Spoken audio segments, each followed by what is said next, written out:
Breaking news: the Republic of Belarus has changed its former economic system to a command economy. This change comes after Belarus established its economic system with the fall of the Soviet Union. It was formerly a socially oriented, export-oriented market economy, but now it's not. The current GDP ranking is 74th, and it has a GDP of 68.21 billion US dollars. It has a high literacy rate at 99.9%. It has a high unemployment rate at 4.74%, with a life expectancy of 74.2334 million people. The natural resources include potash, salt, clay, sand, and fresh and mineral water. Belarus mainly imports oil, gas, coal, and gypsum.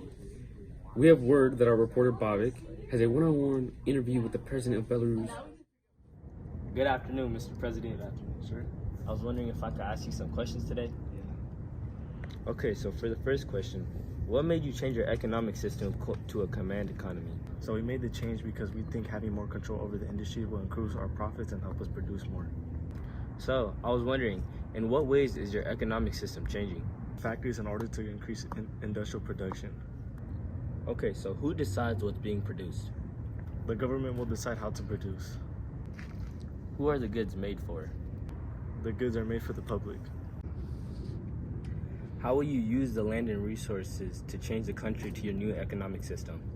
We will build factories in order to increase industrial production. How will you reshape your land if a strong heritage and government is important? The land will be reshaped in certain areas so freedoms can be preserved and heritage and cultures will still be practiced.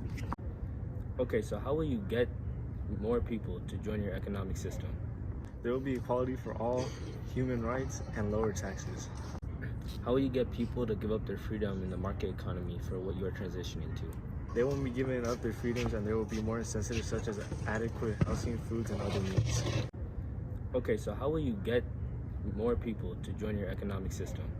There will be news organizations such as Franco's Fidelity, which is free healthcare, Bavik's Books, which is free education, and Georgie's Jobs, which is a project to eradicate homelessness and create more workers' rights. How will you make sure that the people stick to the new economy that you have transitioned to? There will be full employment for citizens, controlled inflation, and low housing costs, which mean it is easy and cheap to live there. What are your pros and your cons of the economy? There will be specific industries are going to be developed, more investments are made in certain industries, and there will be low level of inequality. We're going to be a little more wasteful with resources. Businesses aren't going to decide what and how much to produce, and there's going to be a lack of efficiency.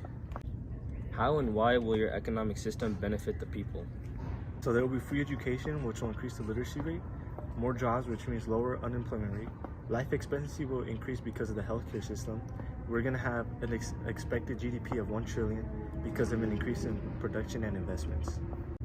Are there any factors that will hurt the people in your new economic system? Our economic system, because this could mean there's less availability for products and fewer opportunities for certain career fields.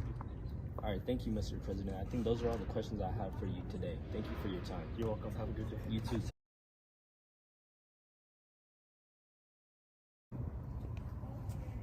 Nice seeing you, Mr. President. Good seeing you again. How are you, sir? It's been good. It's been a good year so far for the economy. So I was wondering, after all the prior changes you've made to Belarus, how is the economic state of the country right now? We have actually become the #1 country in the world for anything producing, industrial, since we changed it from agriculture to industrial. So now we're actually have the highest GDP in the world. Oh, really? That is some exciting news. I am excited for you and your future plans in the future, Mr. President. Nice to talk to you.